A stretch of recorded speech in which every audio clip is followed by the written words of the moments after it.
সকালবেলায় সবথেকে বড় কাজ হলো বিছানা গোছানো। সকালে ঘুম থেকে ওঠার পরেই যদি বিছানাটা ভালো করে পরিষ্কার পরিচ্ছন্ন করে রাখা যায়, তাহলে মনে হয় অনেকটাই কাজ কমে গেছে। আমরা যেহেতু অনেকটা লেটে উঠি, সেই কারণে আমি যখনই বর বাথরুমে যাই, আমার বরের যদি একটু টাইম লাগে, আমি সেই টাইমটাতে ঝটপট করে বিছানাটা গুছিয়ে রাখি।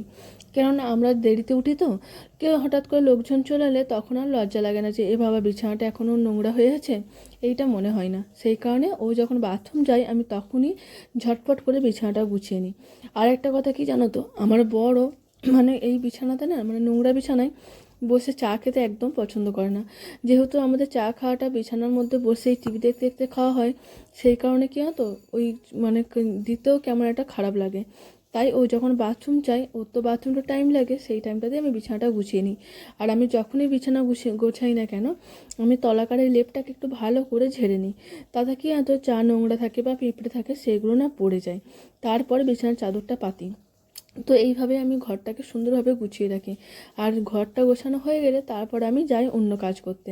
যাই হোক, আমার বিছানাটা ভালোভাবে গোছানো হয়ে গেছে, এখন বালিশগুলো রেখে দেবো।